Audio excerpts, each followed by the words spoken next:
Dobro večer, cenjene gledalke, spoštovani gledalci. Moje ime je Aljuš Pertinač, Anže Logar še ni ustanovil nove stranke, vi pa spremljate najbolj politično korektno oddajo slovenskih televizij. Messi proti Mbappéju. V finalu svetovnega prvenstva se obeta epski dvoboj dveh klubskih soigralcev. Izkušnje ali mladost, Argentina ali Francija, kdo bo tretjič osvojil naslov svetovnega prvaka? V nedeljo nas, kot vse kaže, čaka prava finalna poslastica. Sedaj pa se lotimo 55. oddaje legendarne 6. sezone Faktorja na TV3. Resnica boli, komentarji še bolj. Danes bomo za vas komentirali svoboda v nevarnosti, zakaj je svoboda nenadoma ogrožena. Premier Golob pred poslanci in pred javnostjo že serijsko laže. Mu lahko verjamemo, da se v resnici počuti ogroženega ali gre še za en golobi natek, nam bosta povedala naša stalna komentatorja, magister Bernard Brščič in Marko Pavlišič. Bernard, Marko, dobrodošla v Faktorju. Dober večer. Dobro večer. Marko, če midva začneva, zdaj, ali je premier Golob jasnoviden, ali pa nesramno laže, namreč kot glavni razlog, zakaj se je odločil za spremembo uredbe o varovanju in preselitvi varovanja samega sebe in dodatno še, kar je na novo uvedeno njegovih družinskih članov pod generalni sekretariat vlade, je okrivil objavo fotografije dveh od njegovih 3 sinov, ki pa je bila objavljena slab mesec potem, ko je že padla odločitev, da se vladna uredba spremeni. Kaj meniš ti? Golob laže ali je jasnoviden? Zdaj, vsekakor to, da se objavlja slike otrok, ni nekaj, kar bi pozdravljal. To ni v redu, ni prav, da se to dogaja. Je pa res, da ko se enkrat spustiš v politiko, postaneš javna oseba in s tem na nek način izpostaviš tudi svoje bližnje in s tem, ko stopaš v politiko, moraš računati, morda to komu ne bo všeč tudi od tvojih bližnjih, ampak s tem si imel nekako za naprej se odločiti. V celoti se tega definitivno ne da preprečiti, lahko bo rekel, probaš prositi, da naj pustijo zasebnost in tako dalje, ampak tega v resnici noben varnostnik ne more preprečiti. Tako da tukaj res ne vem, kaj si predstavlja. Bi pa izpostavil to eno drugo vprašanje. Če gospod Golob ne zaupa policiji za lastno varnost, kako naj zaupamo mi, ostali državljani, ker ne nazadnje policija naj bi skrbela za varnost vseh nas državljanov in če le te policiji ne zaupa predsednik vlade, ne vem, kako naj pričakuje, da pač mi zaupamo. A to pomeni, da si moramo tudi vsi ostali nekako poiskati varnostnike, da nas bojo varovali ali pa, ne vem, morda ustanoviti kakšno vardo ali kaj takšnega. To pa vsi vemo, kaj je bilo, kakšne ideje so bile, ko so nekateri hodili okoli za svojimi vardami. Tukaj pa vidimo, da je kar gospod premier si svojo sam zrihtal. Ja. Bernard, zakaj je recimo Golob praktično, volitve vemo, so bile 24. aprila, praktično ob nastopu mandata že ugotovil, da je potrebno spremeniti uredbo o varnosti, da je potrebno 24-urno varovanje celotne njegove družine in da je potrebno njegovo osebno varovanje izločiti iz Centra za varnost in zaščito, kjer je bilo vse do sedaj, pri vseh dosedanjih premierjih in to preseliti pod generalni sekretariat vlade? Meni se zdi to skrajno nenavadno, zaradi tega, ker 30-letna praksa je bila popolnoma jasna, da je to upravljal Center za zaščito in varovanje, da je to upravljala policija in pomeni to velik znak nezaupanja predsednika Goloba do same policije, da si ustvarja neko napol zasebno varnostno službo, kjer naj bi bilo detaširanih 12 varnostnikov, verjetno bi jih sam osebno izbral. Jaz mislim, da z vidika učinkovitosti, logistike, da je to izjemno problematično. Mislim, da organizacija dela v policiji zahteva, da je policija pravzaprav odgovorna za varovanje kogarkoli, se pravi tako Janeza Novaka kot predsednika vlade, da ne gre za nekega kralja, sončnega kralja, ki si zdaj ustvarja svoj lasten Leibstandarte oziroma pretorijansko gardo. Mislim, da je to zelo, zelo problematično, zlasti v luči tega, ker je Možak napovedoval prihaja svoboda, plešemo, kaj zdaj je teh plesnih uric konec in se obetajo taki prav totalitarni posegi v državni aparat. Jaz mislim, da je to z vidika ravnotežja oblasti zelo problematično, da predsednik vlade ne zaupa svoji lastni ministrici, da ne zaupa policiji in da si preoblikuje institucije po lastni meri. Vemo, da so vpleteni točno določeni kadri, neki Miloši Miloviči, ki niso zaposleni ne v policiji, ne na Ministrstvu za notranje zadeve, ne nikjer v državni upravi, pa sedijo na najvišjih sestankih tako na policiji kot na ravni kabineta predsednika vlade. Ja, in urejajo helikopterske prevoze med drugim, ne. Tole me zanima vajino mnenje. Zdaj Golob pravi, nedopustno je, da se fotografira moje otroke, ampak zakaj po vajinem mnenju premier Golob, vsaj v tem primeru, je peljal 2 od svojih 3 otrok na službeno pot v Bruselj, ne. Do zdaj nismo bili navajeni, da bi predsedniki vlade ali pa drugi politični funkcionarji na najvišjih političnih funkcijah pač v sabo vozili otroke na službene poti.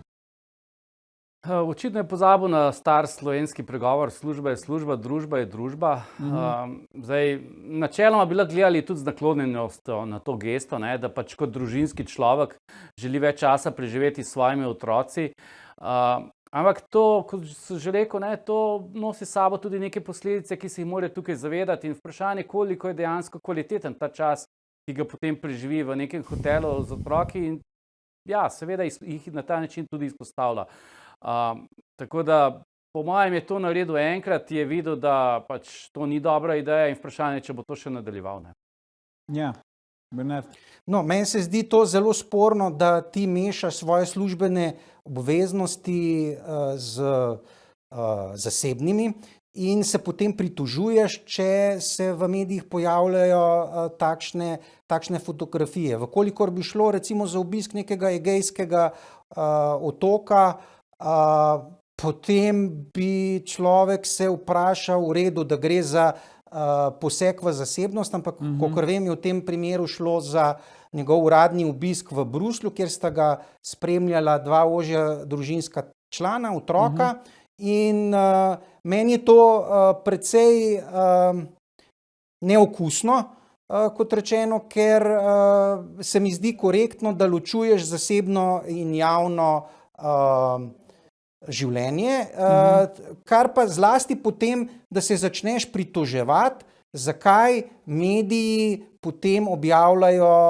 te fotografije. Praktično si jih ti sam izpostavil in tu mislim, da bi dal čisto prav Bojanu Požarju, ki je objavil potem to fotografijo, ker je lov odprt. To so, gospod Golob je javna osebnost in če v svojih funkciji upravljanja te javne funkcije namenoma vključuje družinske člane, morda tudi z nekimi oportunističnimi načrti, da bi mu to recimo koristilo, potem se ne more pritoževati, če to objavijo novinarji. In se mi zdi, da ne gre za nič neetičnega, ampak če bi bil sam novinar, bi ravnal podobno. Saj, kot vidimo na fotografiji, so seveda obrazi otrok, tako kot velevajo pač pravila oziroma zakonodaja, zakriti, ne. Po drugi strani pa verjetno tudi res, da premier Golob ni neka doječa mater in ne gre za dojenčke, ki bi pač nujno morali iti z njo na službeno pot, ne.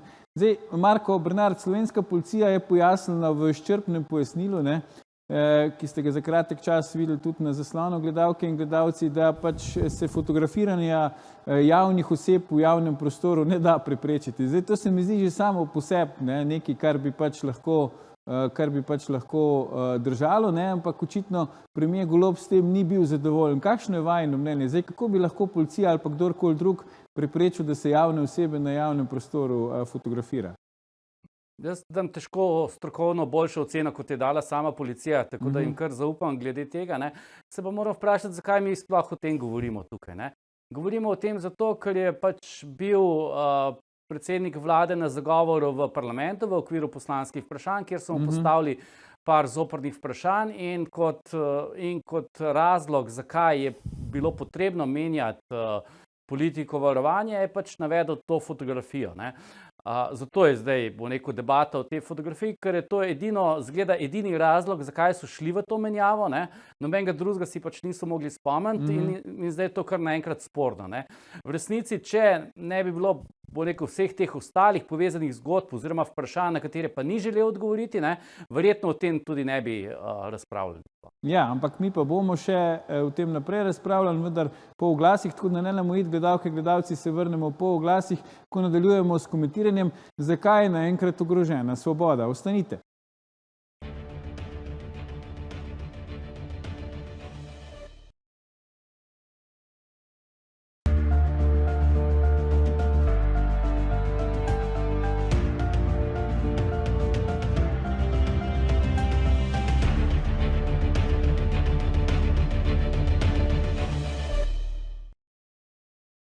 Dobrodošli nazaj. Z nami sta še vedno naša stalna komentatorja, magister Bernard Bršič in Marko Pavlišič. Pogovarjamo pa se o tem, zakaj je nenadoma ogrožena svoboda.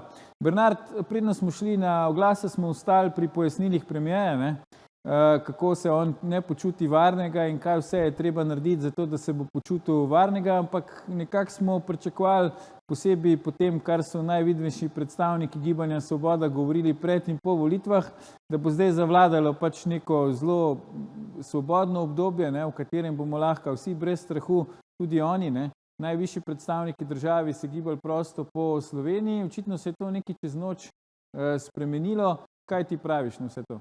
Ja, jaz sem presenečen, se njega menda ljudstvo ljubi, jaz bi pričakoval, da namesto, da zahteva 12 varnostnikov, da bi se minimiziral varovanje, ne. Hotel je pred volitvami povedati, da kako se on ne boji stopiti med ljudi, in zdaj pa v bistvu čisto obrnil ploščo, ne samo, da je zaščiten kot kočevski medved, ampak želi to imeti v celoti pod osebnim nadzorom. Zdaj, ne samo, da gre za nezaupanje v policijo in razgradnjo pravzaprav institucij države, zelo verjeten, po mojem mnenju, mora biti nek osebni motiv, da verjetno ima njegovo osebno življenje neko temno plat in da želi te dotične varnostnike imeti popolnoma preverjene, popolnoma pod nadzorom. Nenazadnje smo imeli nekaj afer z varovanjem že v zadnjih 3 desetletjih, spomni se pred 25 leti afere z Marjanom Podobnikom, takratnim podpredsednikom vlade, ko so mu sredi Ljubljane v Šiški ukradli Audija A6, kaj je tam delal po noči, tista šestica, ni čisto jasno, pa afera z Danilom Türkom, njegovega obiskovanja stanovanja v Plavi laguni pa centra Brdo. Skratka, če imaš neke take stvari osebne, ki so problematične, jaz zdaj ne bom špekuliral, kaj bi to pri gospodu Golobu lahko bilo, ampak eden izmed možnih razlogov je tudi ta temna plat. Zdaj, Marko, Golobu se je pred volitvami, pa tudi po njih še marsikaj očitalo tudi v zvezi s poslovanjem GEN-I-ja s tujino, ne? A je možno, da se Golob ne boji nikogar v Sloveniji, da se boji koga iz tujine? Jaz se v Sloveniji počutim zelo varnega, ne, in v bistvu si težko predstavljam, česa bi ga bilo lahko strah. Tudi nenazadnje tisti čas, ko sem bil, bom rekel, jaz v politiki, ko sem videl malo bližje, kako te stvari potekajo, mene ni bilo v bistvu nikoli strah, ne. Sicer sem, kdaj pomislil, ko sem šel recimo čez prehod za čez cesto, ne, kaj če me tisti prepozna, bo res stavil ali bo raje pritisnil na gas, ne, ali pa recimo pri Zobarju me je bilo včasih malo stisnjeno, zdaj, veš, po eni strani v parlamentu govoriš malenkost morda ostro proti zdravnikom, drugi dan si tam na unem zobozdravniškem stolu, ne, morda pa vseeno malo bolj pritisnil, ne, ali pa kaj takega, ampak v resnici ne vem, česa je lahko strah gospoda Goloba. Zdi se mi prav, da je neko varovanje, ne, vseeno je to tudi, seveda, to more biti, ne, ampak da bi pa bila neka resna osnova za strah, tukaj pa sam ne vidim. Ampak ne gre samo za varovanje najvišjih predstavnikov države, ne, po novem je varovana tudi pač družina premierja 24 ur na dan. Nismo zasledili, Bernard, da bi kdorkoli rekel karkoli v kakšni posebni grožnji, ki bi bili deležni pač družinski člani premierja Goloba. Tudi neke posebne debate okrog tega pač ni bilo, vendar tu gre za bistveno spremembo dosedanjega načina varovanja naših najvidnejših predstavnikov. Ne? No, meni se zdi sploh način, kako je prišlo do te spremembe na neki točki, odprti točki seje vlade, se mi zdi škandalozno. Skratka, da so to praktično pometli pod preprogo in da se opozicija niti ni v tistem času, ko je prišlo do te spremembe, ni oglasila in je šele zdaj, ko je to izbruhnilo v kontekstu odstopanja ministrice za notranje zadeve, je zdaj izbruhnila ta afera. Ampak ta uredba je praktično šla nevidno skozi vlado.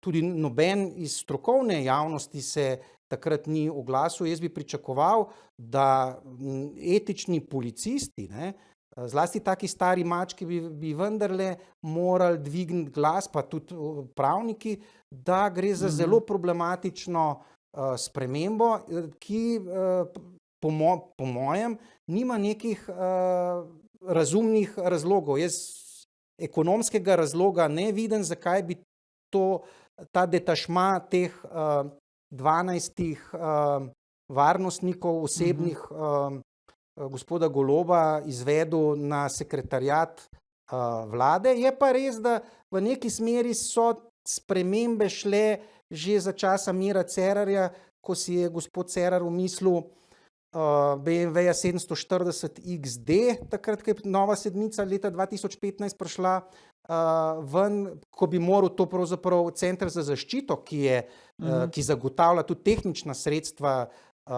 vozila in tako naprej, ne.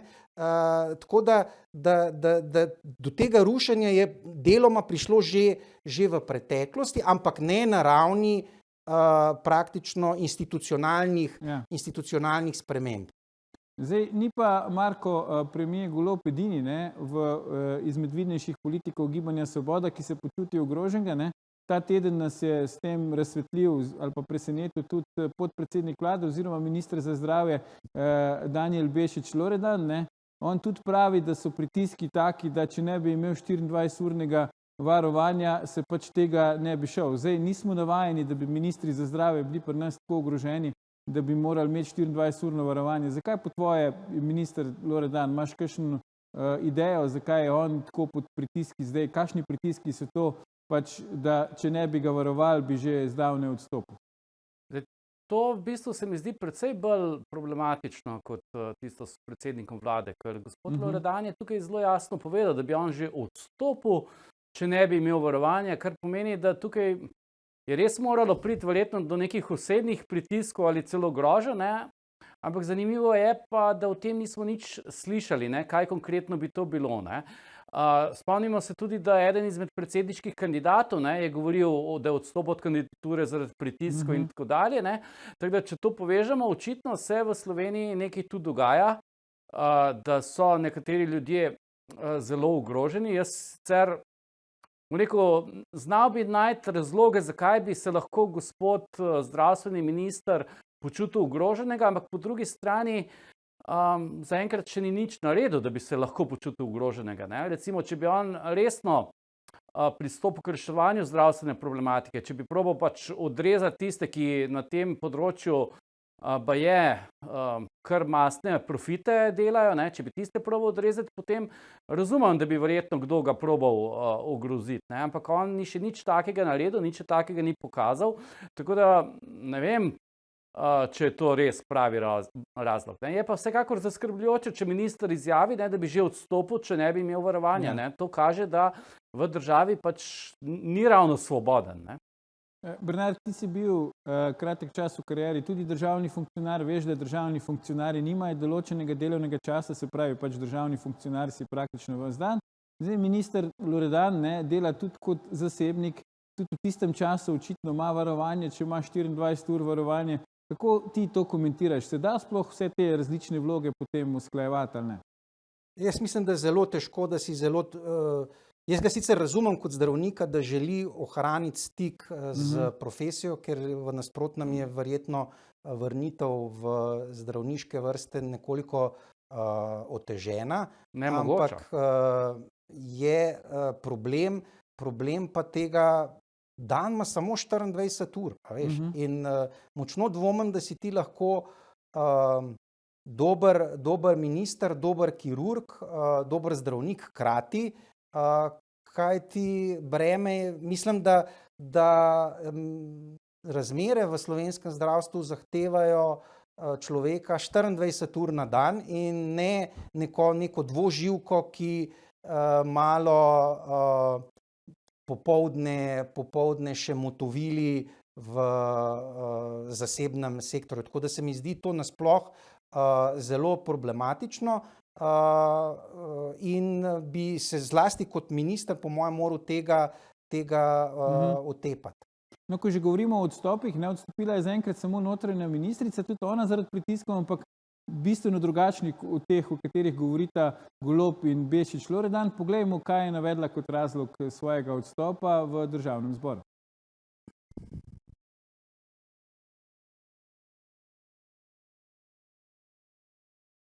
Volitve sem razumela kot poziv volivcev k drugačni politiki, vključujoči, dejansko demokratični. Politiki dialoga, ne oblastne arogance. Politiki transparentnosti, ne pa zakulisnih interesnih dogovorov. Zdaj upam, da so gledalke in gledalci slišali ta njena pojasnila, upam, da ste jih tudi vidva slišala. Kaj pravite na to? Ne? Zdaj ministrstva pravi, da pač je mislila, da je bil cilj, ko so prišli na oblast, da bodo dvignili demokratične standarde in tako naprej, ampak očitno se je motila. To se mi zdi, da po nekaj mesecih nove vladavine, pa glede na to, kaj je pač nova oblast predtem obljubljala, kar hud udarec, ne? Zdaj, gospa bivša ministrica je bila predtem v policiji, ne? Jaz moram priznati, da policijo vedno občudujem, recimo na kakšnih protestih, kako jeklene živce imajo, ne. Tam jih neki, recimo mladeniči ali pa mladenke polivajo z vodo, se norčujejo iz njih in več ali manj vse to stoično prenašajo, ne, so navajeni prenesti vse hude udarce, ne, in zdaj, če oseba, ki izhaja iz takih vrst in bo rekel za takšno izobrazbo, takšnim treningom in takšno zgodovino, potem podleže tem takšnim pritiskom, potem je moralo biti res hudo, ne. Zdaj, saj marsikaj smo prebrali, kar je napisal tudi vršilec dolžnosti, mislim, da direktorja policije, kaj je napisala ona. In tukaj, bo rekel, res se je za zamisliti nad tem, kaj se dejansko dogaja, ne. Nenazadnje, ta vlada je prišla na oblast za obljubo o strokovnem delu, da bodo dali stroki poln pomen, veljavnost, vrnili to nazaj, ne?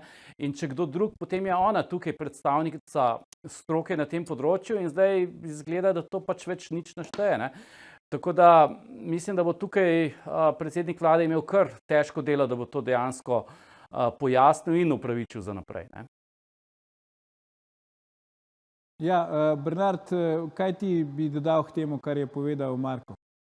No, meni se gospa Bobnarjeva ne zdi nikakršen zgled dobre ministrice, nenazadnje je opozicija vložila interpelacijo o njenem delu. Jaz mislim, da je škandalozno varovanje naše južne meje, invazija nezakonitih migrantov in da si po svoje ženska ne zasluži upravljanja te visoke funkcije, ampak minister Golob je pohvalil ta del, za katerega jaz mislim, da je problematičen.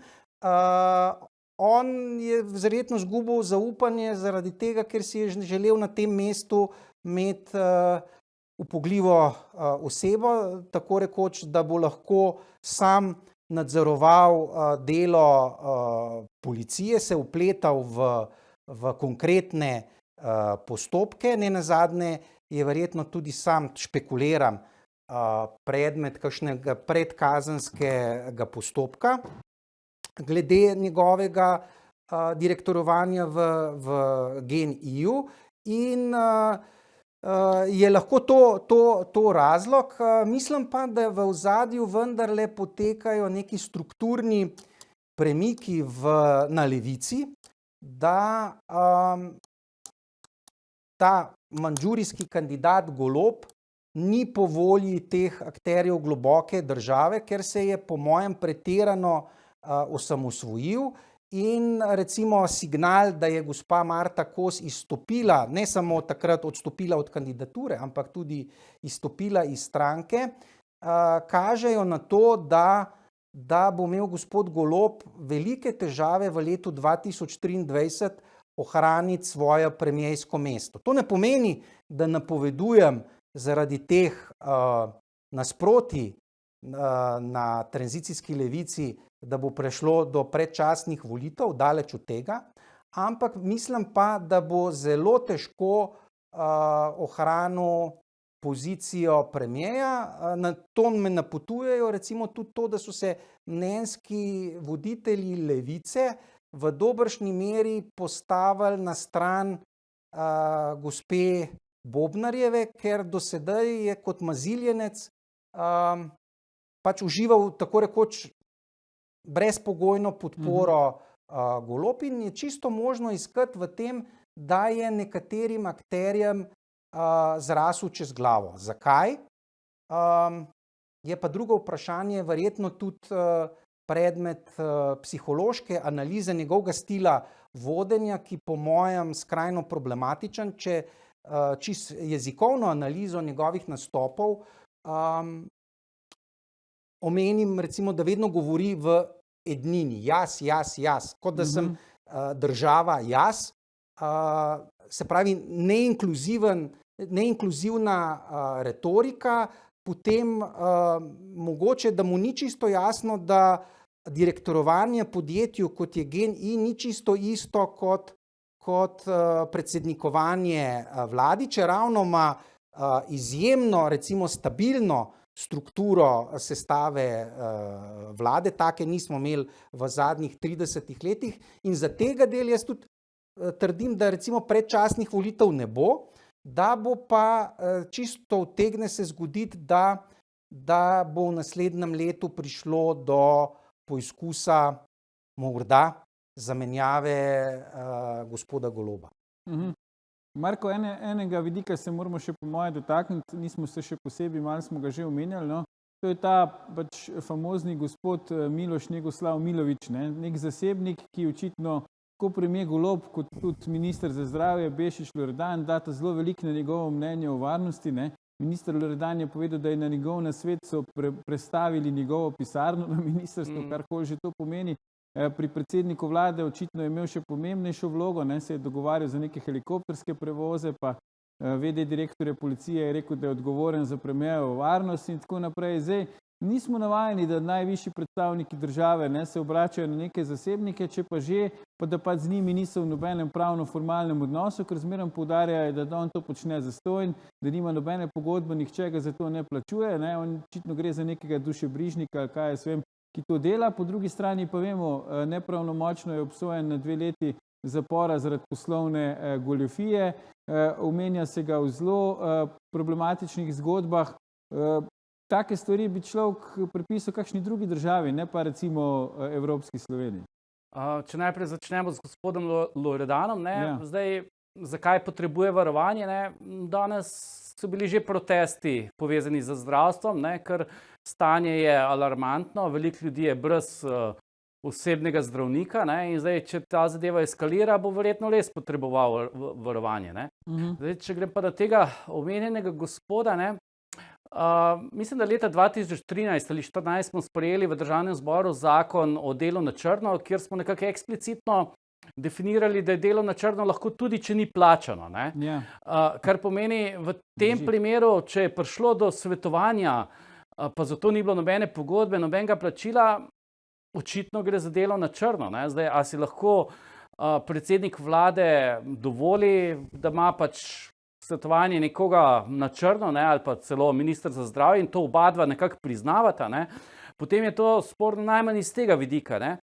Drug še bolj sporen vidik pa je, da če ti nič ne plačaš za produkt, si ponavadi ti produkt. Ne? Ponavadi gre to, se nekako to razlaga v okviru socialnih omrežij. Ne?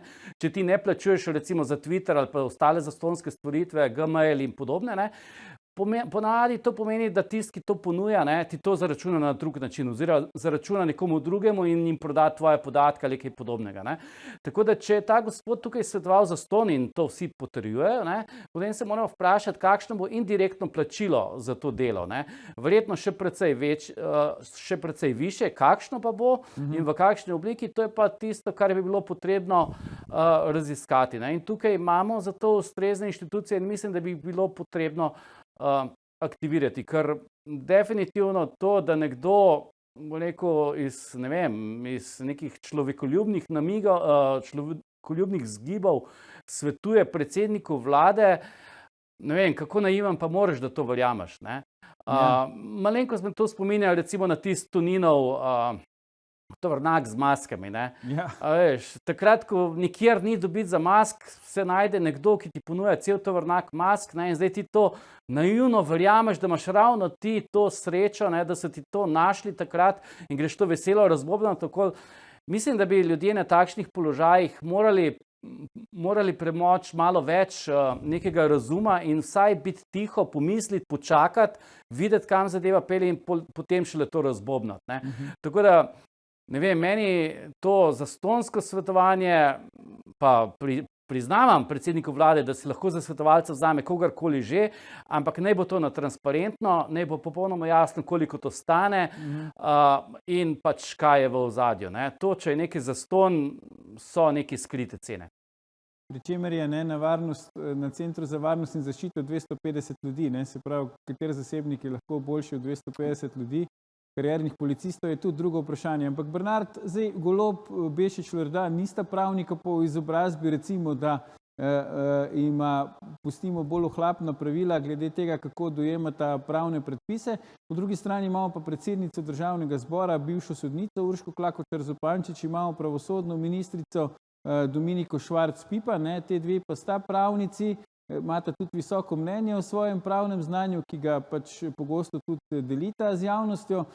Kako nenavadno je, da zdaj obe hitita pač razlagati in upravičevati te poteze Goloba, Bešiča, Loredana in ostalih, če pa je vsakomur jasno praktično že z letala, da tu gre za stvari, ki pač ne samo, da niso, bi rekel, značilne za našo pravno ureditev, ampak so celo v določenih točkah v eklatantnem nasprotju z njo. Ja, to je samo znak, kakšno ekipo si je gospod Golob omislil. Ne? Gospa Klokočarjeva, zapersana, zatetovirana, oblečena kot neka barska plesalka. Človek si o njenem pravnem znanju misli svoje. Vse so odvisne, tako Švarc Pipanova kot Zupančič Klokočarjeva od Golobove dobrohotnosti, vezane na nanj in nekritične, praktično bi blagoslovile karkoli bi se zmislil. Sploh je problem, če pogledaš, kako se je lotil vladanja, s kakšnimi kadrovsko zasedbo ministrska ekipa, kakšno vlogo je recimo dal Levici, stranki, ki ima praktično desetino samo podpore, kot jo je bil deležen sam Golob in mu praktično določa takt vlade. In tisto, kar mene zanima za leto 2023, je res, kako bo ta Titanik se rešil, ali bodo zamenjali kapitana, ali bo šla država res k vragu, ker recimo to, kar je ta vlada pokazala v zadnjih 6 mesecih, je katastrofa.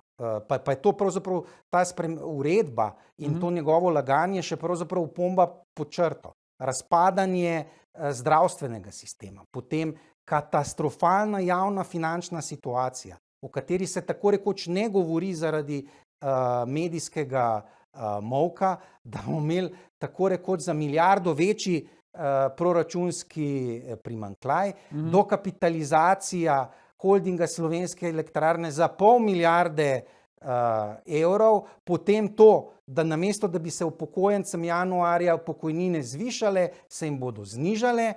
Skratka, ljudje se bodo morali začeti spraševati, koga so pravzaprav volili, ne?